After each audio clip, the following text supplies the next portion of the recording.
고린도전서 1장 10절부터 17절까지 말씀입니다. 고린도전서 1장 10절부터 17절 말씀 교독하시겠습니다. 형제들아, 내가 우리 주 예수 그리스도의 이름으로 너희를 권하노니 모두가 같은 말을 하고 너희 가운데 분쟁이 없이 같은 마음과 같은 뜻으로 온전히 합하라.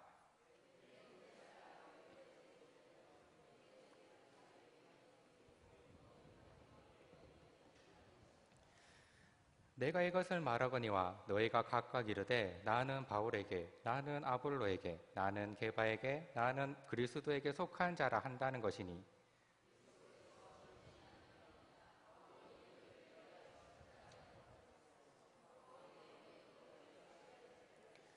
나는 그리스보와 가이오 외에는 너희 중 아무에게도 내가 세례를 베풀지 아니한 것을 감사하노니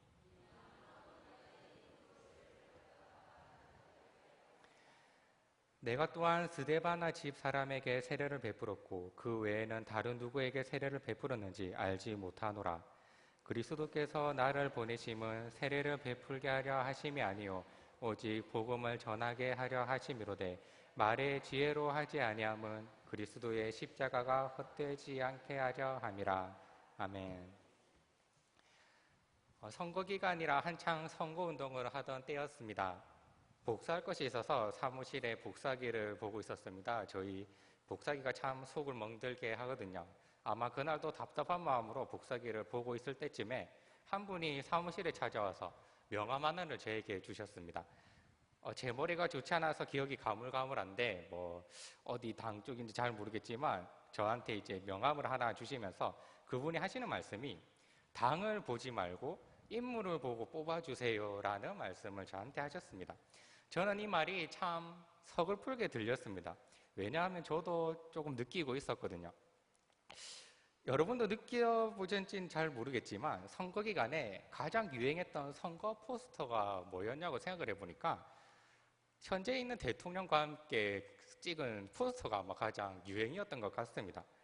그리고 가장 유행했던 선거 문구가 여러 가지가 있겠지만 그중에서 가장 눈에 띄는 선거 문구가 이거였습니다. 문재인의 친구 누구 이런 말이었습니다. 그리고 실제로 이것은 너무나 잘 통했고 우리가 보는 바와 같이 민주당은 거의 모든 지역에서 승리, 당선을 되었습니다. 한때는 이런 말도 있었습니다. 개가 나와도 한나라당이 뽑힌다라는 말도 있었는데 이제는 어찌 반대가 된 듯한 느낌도 들기도 합니다. 이번 선거에서 나름 흥미롭다고 할 만한 대결이 있었는데 여러 지역에서도 있었지만 말이 많고 탈도 많았던 지역이 있었습니다. 경기도지사 선출이었는데요. 이재명 경기도지사 당선인에 관한 많은 말들이 참 많았습니다. 이 말들은 지금까지 끊이지 않아서 고발이며 진실공방이며 이런 말들이 막 나오고 있는데요. 또 이재명 당선인이 언급될 때마다 언급되는 가정사에 대해서도 여러분도 많이 들어보셨을 것도 같습니다. 당선이 되고 나서는 인터뷰 논란까지 떠올랐는데요. 그 사람이 좋다, 나쁘다 이런 것을 떠나서 바로 이런 것이 현대 정치적 이야기의 성격이라는 사실을 떠올려 보고자 합니다. 현대 정치에서의 싸움은 정책의 싸움이 아니라 훨씬 흔하게 볼 수 있는 것은 인물에 대한 싸움입니다. 선거 때 토론회 같은 것들을 본다면 아주 뚜렷한 입장차에 대한 북한 문제라든지 동성애 문제라든지 이런 문제가 언급되지 않는 이상 비리 폭로전으로 진행이 되는 것을 우리는 확인할 수 있습니다. 후보자의 행복한 가정이라든지 법정에서 받은 좋지 못한 판결이든지 세금 보고에 문제가 있다든지 일상생활에서 드러난 개인적인 덕목과 선행과 악덕에 초점이 맞춰집니다. 그 직책에 요구되는 정책에 관한 전문적인 능력을 잘 따지지는 않습니다. 정치인들이 이런 폭로전에 가담하는 것에 더불어 사람들은 그와 함께 이 폭로전에 가담을 합니다. 현대 정치는 선과 악의 싸움을 주장하는 어찌 보면 이원론적인 성향을 띠고 있습니다. 저 사람은 이쪽 사람이기에 착한 사람이고 저 사람은 저쪽 편이기에 악당이라는 식의 판단입니다. 악당이 만약 선행을 한다면 착한 일을 한다면 그 일은 단지 진짜 악한 일을 감추기 위해서 영악한 책략일 뿐이며 이런 책략을 모르는 사람들은 그 모략의 잎을 도저히 식별할 수 없다는 식으로 말을 하기도 합니다. 이런 식의 말을 하는 사람을 만나보셨습니까? 이것은 바로 선악의 구분을 확고하게 짓는 사람들의 모습입니다. 어릴 때를 생각해보면 친구들과 편을 가르고 서로 싸움 놀이를 하면서 놀았던 기억이 있습니다. 언제까지나 친구들끼리 합의되지 않는 선에서는 서로 자기 편이 선한 쪽입니다. 우리는 착한 편. 이 착한 편을 대적하는 저 친구들은 나쁜 편. 어떻게든 무조건 저 친구들은 나쁜 편입니다. 그렇게 칼싸움이라든지 총싸움이라든지 그렇게 놀았습니다. 제가 5학년 때쯤에, 초등학교 5학년 때쯤에 친구들이 노는 분위기가 살짝 달라지더라고요. 특히 여자아이들의 분위기가 예전에는 뭐 그냥 다 같이 군기놀이를 하거나 운동장에서 뭐 놀거나 그랬는데 아이들이 갑자기 편을 가르고 으르렁대기 시작했습니다. 뭔가 하니까 당시에 유명했던 아이돌에 따라서 아이들이 편에 갈라섰던 것입니다. 제가 기억하기로는 신화를 좋아하는 아이들, 그리고 god를 좋아하는 아이들로 나뉘었던 기억이 있습니다. 그리고 그 아이들은 친구들을 찾아다니며 누구 편인가를 묻고는 자기 세력을 점점 키워 나갔던 것이죠. 재미있는 것은 그 아이들이 서로 장을 만들어 놓고는 하나에게 힘을 싣습니다. 소위 잘 나가는 아이들입니다. 이 잘 나가는 아이의 성향에 따라서 어느 날은 더 적대적이고 어느 날은 더 친화적이고 아무튼 이런 어릴 적에 내가 보기에도 이상해 보이는 그런 상황이 있었습니다. 편을 갈라서 내 편이 옳다, 네 편이 틀리다라고 외쳐대는 이런 싸움은 결코 끝날 수 없는 싸움입니다. 왜냐하면 이 싸움에 정답이 있어서 싸우는 것이 아니라 내가 무조건 선이고 상대는 무조건 악이기 때문입니다. 진보와 보수, 더불어민주당과 자유한국당, 남한과 북한, 여러분 어디 편에 서서 선악 대결의 구도로 싸우고 계시진 않으신가요? 이런 질문도 하는 목사님을 본 적이 있습니다. 예수님은 보수 성향일까요? 진보 성향일까요? 여기에는 진보와 보수가 무엇인지 조금 더 구체적인 논의가 필요하겠지만 지금은 단순한 질문입니다. 지금 예수님이 계셨다면 더불어민주당의 표를 찍었겠습니까? 자유한국당의 표를 찍었겠습니까?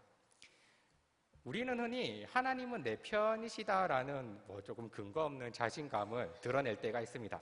저는 이제 민수기의 반란 사건을 떠올리면 이런 생각이 들곤 합니다. 광야에서의 반란이 한 7번 정도가 있었습니다.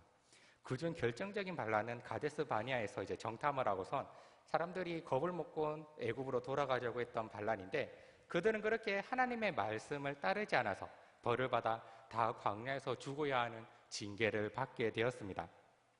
그 일이 있고 난 후에 사람들의 마음속에는 이 징계에 대한 책임을 지우고 싶었던 마음이었었나 봅니다.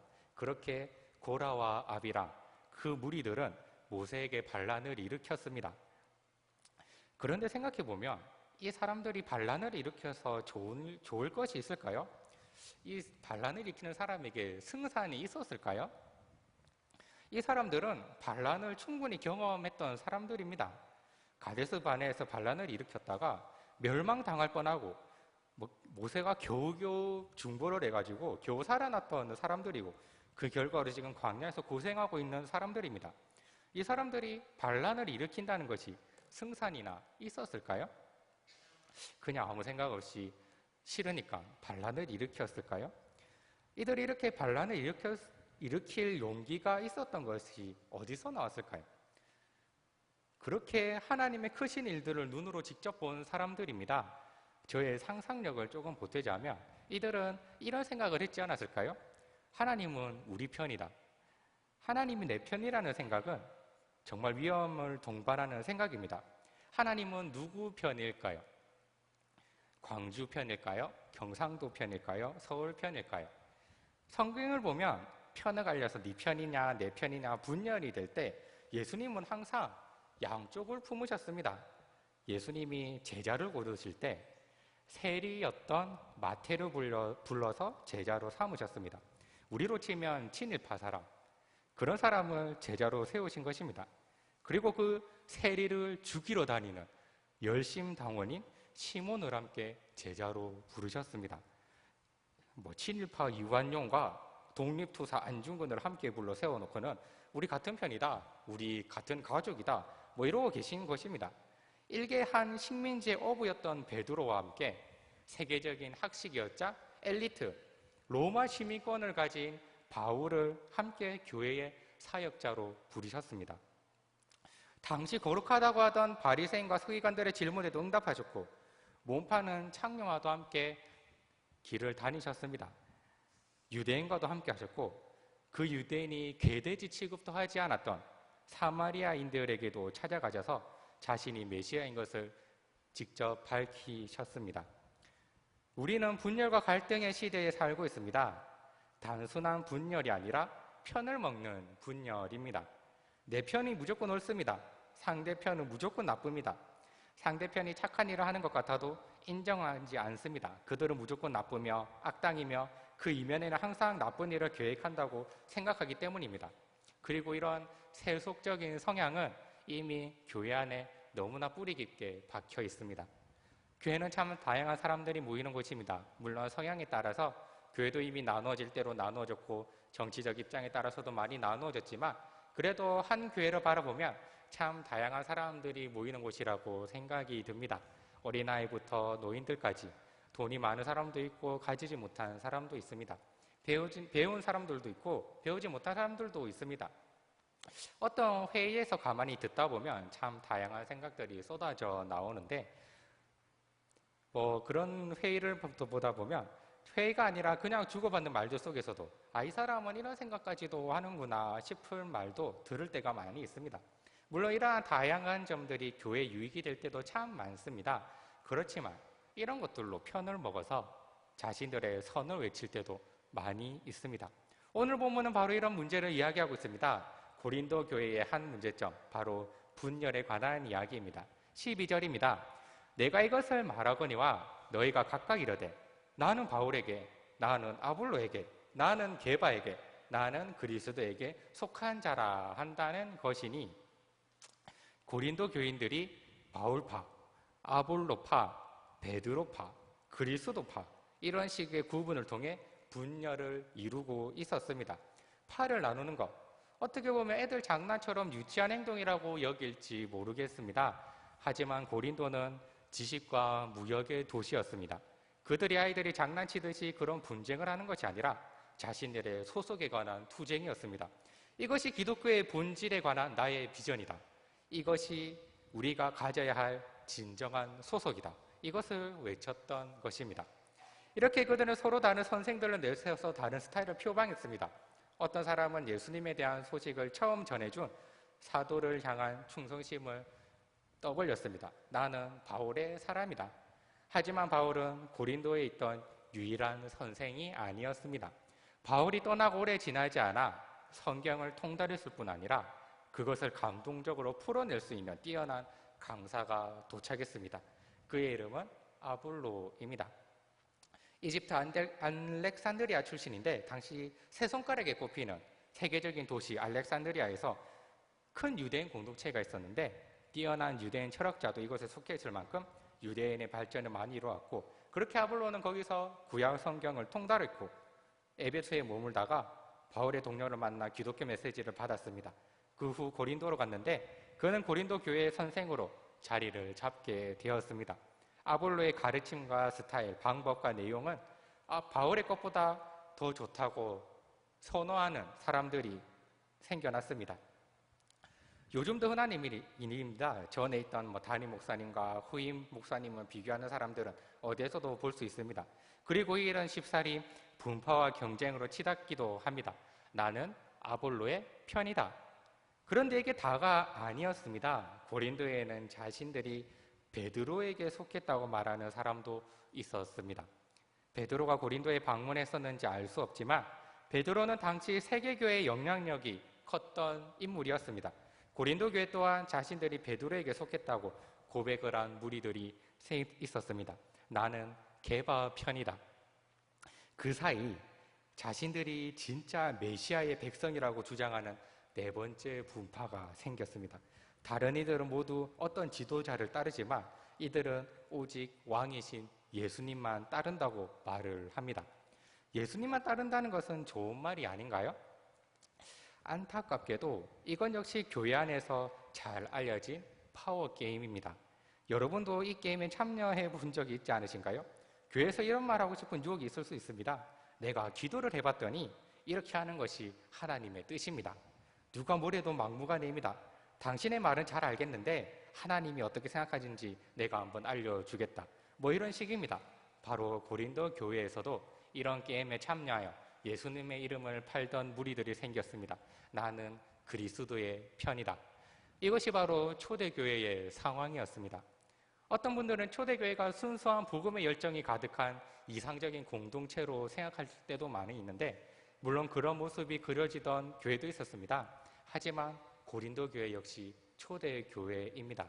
가끔 초대교회로 돌아가자고 외치는 사람들이 있습니다. 그런 말들을 잘 보면 사실 구호만 있지 실질적인 대안을 제시하지 않는 분도 있는데, 우리는 이런 것들도 주의해야 합니다. 어쩌면 이런 구호 역시 분열을 조장할 수 있기 때문입니다.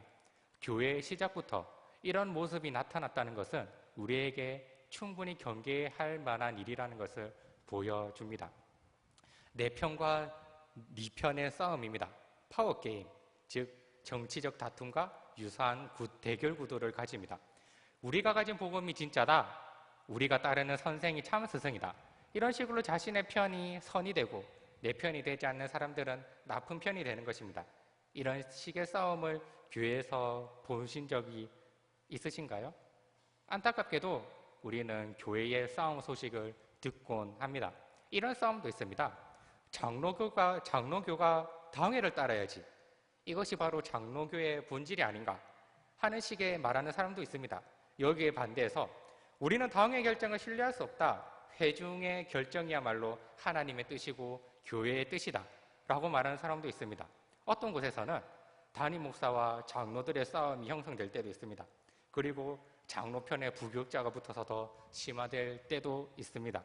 교회 안에 정치적 사안을 가져와서 싸울 때도 있습니다. 하나님은 도대체 누구 편일까요?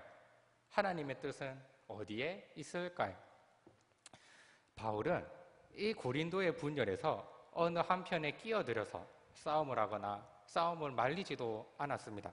다만 교회의 본질이 되는 질문을 통해서 이런 분파들의 전곡을 찔렀습니다. 메시아께서 나뉘셨습니까? 바울이 여러분을 위해서 십자가에 못 박혔습니까? 여러분이 바울의 이름으로 세례를 받았습니까? 자신의 복음의 편이라고 생각했던 고린도 교인들에게 깨닫게 해주는 것이었습니다. 우리가 믿는 복음은 나뉘어지는 것이 아니라는 것을 말입니다. 메시아가 나뉘지 않은 것처럼 우리가 사람의 이름으로 세례를 받는 것이 아니고 어떤 사람의 사역으로 구원을 받지 않은 것처럼 똑같은 것 말입니다. 우리는 이런 분열들의 한가운데 있을 때 우리는 우리가 믿는 복음을 기억해야 합니다. 우리가 믿는 복음이 어떤 것인가 생각해 보면 에베소서에 이렇게 전하고 있습니다. 에베소서 1장 9절 10절입니다.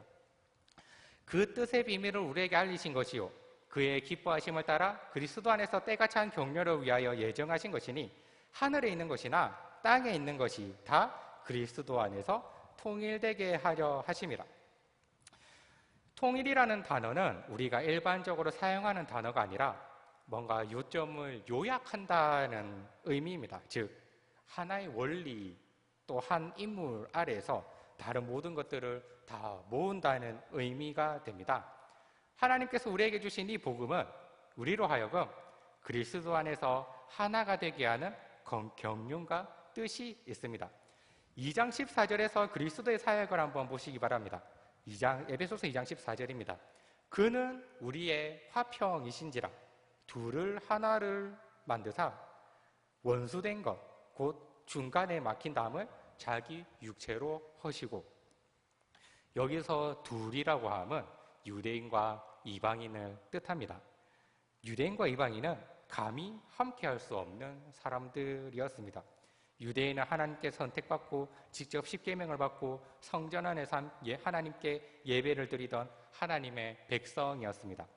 아브라함의 약속을 가지고 있던 이들은 결코 다른 이방인들과 섞일 수가 없었습니다.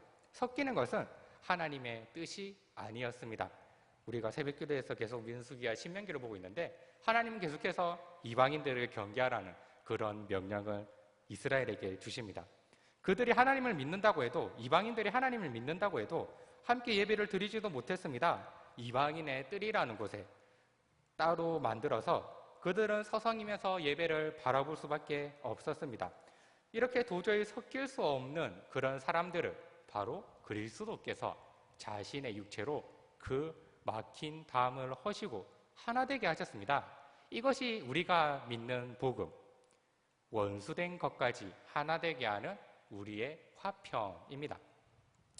지금 이 자리에 계신 웬만한 분들은 세례나 입교를 다 받으셨을 것입니다. 혹시 그때의 서약을 기억하시는지요? 세례와 입교 둘 다 마지막에 이런 서약으로 끝이 납니다. 여러분은 이제부터 교회의 관할과 치리에 복종하고 성경과 화평을 이루도록 노력하기로 서약합니까? 여러분들은 모두 이 서약에 동의를 하고 세례를 받으셨을 것입니다. 이 서약의 전제들은 분명합니다. 기독교는 나 그리고 개인이 하고 싶은 일보다 훨씬 더 큰 집단이고 교회의 가치에 따라서 개인의 취향이나 개인의 도덕이나 사상이 제한될 수 있다는 것입니다. 어떨 때는 교회의 문제를 우리 마음대로 진행되기를 바랍니다. 그렇게 일을 하기도 하고 내가 배워왔던 것, 내가 알고 있었던 것, 어쩌면 다른 사람이 싫어서 내 편을 만들고 그렇게 분쟁이 될 때도 있습니다. 하지만 교회는 그런 곳이 아닙니다. 이런 정치적 파워게임을 허용하는 곳이 아닙니다. 세속에는 이런 용어가 있습니다. 소비자는 왕이다. 한 개인의 권위를 형성해주는 말입니다. 하지만 이 말은 아까 기독교의 서약과는 완전히 반대되는 말입니다. 교회에서는 일반 성도, 회중이 왕이 될 수가 없습니다. 그렇다고 목사직분이 왕이 됩니까? 그럴 수도 없습니다. 그렇다면 당회가 그 왕의 자리를 차지하겠습니까? 누구도 그런 식으로 생각하기 싫을 것입니다. 우리는 누구도 왕이 될 수 없는 공동체에 속해 있습니다. 이 공동체의 왕은 이미 정해져 있고 그 왕은 우리로 하여금 한 몸을 이루게 하셨기 때문입니다. 우리는 세상의 많은 기관들을 거치면서 많은 정치적 상황들을 거치면서 건의와 위계 질서에 대한 깊은 불신이 싹트기 시작했습니다. 지금 많은 사람들이 한 정당을 지지하고 있지만 이 지지는 어떤 계기가 있다면 순식간에 비난으로 바뀔 것입니다. 이런 것들과 마찬가지로 그런 의구심은 교회에서도 스며들어왔습니다. 성경적 가르침이 아닌 세속의 개인주의와 견제와 불식이 우리에게 들어온 것입니다. 우리는 소비자로 교회에 나옵니다. 소비자 문화의 사고 앞에 교회의 권징을 무너뜨리고 있습니다. 교회의 설교와 교제가 자신의 마음에 들지 않는다면 다른 곳으로 시선을 돌립니다. 마치 한 마트에서 자신이 원하는 제품이 없으니까 다른 마트로 향해 가듯이 말입니다. 자신의 가려운 곳을 긁어주지 못하거나 어떤 실질적인 헌신을 보여달라고 교회가 요구를 하면 금세 다시 자동차에 올라타서 자신의 자율성과 익명성을 잘 유지시켜주는 곳으로 자신의 요구에 맞는 서비스를 제공해주는 교회로 운전해 가버립니다. 교회의 싸움은 정말 다양한 형태로 나타나기도 합니다. 한 번씩 교회에서 진보가 오르냐 보수가 오르냐 대결을 할 때도 있습니다. 이런 싸움을 보면 도대체 복음이나 교회와 이것이 무슨 상관이 있는가라는 의문을 던져봅니다. 교회가 성경적이지 않은 방법으로 분리됩니다. 그리스도의 교회는 유대인도 없어야 하고 이방인도 없어야 하는 곳입니다. 바울 편도 없고 베드로 편도 없고 아볼로 편도 없어야 합니다. 이런 구분을 그리스도께서 허용하지 않습니다. 그런 구분을 없이 하는 사역을 완성하신 분입니다. 만물의 통일, 그 안에 하나님의 뜻이 있고 하나님의 경륜이 있습니다. 그리스도의 교회는 진보 진영도 없어야 하겠고 보수 진영도 없어야 하겠습니다. 이것과 동일하게 누구의 편이 아니라 그리스도의 사역 안에 우리가 하나가 되는 일, 이것을 주님의 교회에 요구하시는 것입니다. 바울은 지금 자신을 따르는 사람들에게 말하고 있습니다. 14절부터 17절입니다. 나는 그리스도와 가이오 외에는 너희 중 아무에게도 내가 세례를 베풀지 아니한 것을 감사하노니 이는 아무도 나의 이름으로 세례를 받았다 말하지 못하게 하려 함이라. 내가 또한 스데바나 집 사람에게 세례를 베풀었고 그 외에는 다른 사람에게 다른 누구에게 세례를 베풀었는지 알지 못하노라. 그리스도께서 나를 보내심은 세례를 베풀게 하려 하심이 아니요 오직 복음을 전하게 하려 하심이로되 말의 지혜로 하지 아니함은 그리스도의 십자가가 헛되지 않게 하려 함이라. 바울이 지금 고린도 교회의 분열 앞에 자신이 믿는 복음을 붙잡은 것과 마찬가지로 우리 또한 이 분열이 조장되는 시대 속에 그리스도의 복음을 붙잡아야 합니다.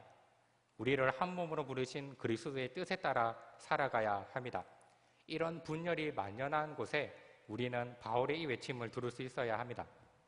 하나님은 누구의 편을 들어 손들어 주는 것이 아니라 그리스도를 통해 하나 되게 하신다는 사실을 꼭 기억하시기 바랍니다. 마지막으로 제가 에베소서 4장 1절부터 6절까지 읽겠습니다.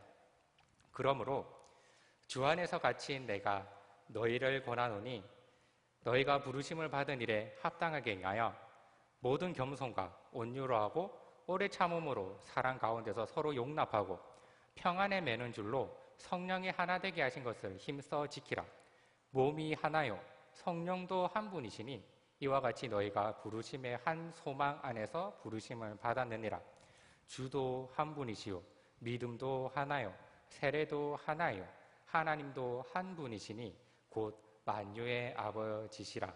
만유 위에 계시고 만유를 통일하시고 만유 가운데 계시도다. 오늘 이 복음의 외침을 우리 모두가 듣기를 소망합니다. 만물의 통일을 이루시는 그리스도의 사역이 바로 나의 사역이 되고 우리 교회의 사역이 되기를 주님의 이름으로 축복합니다.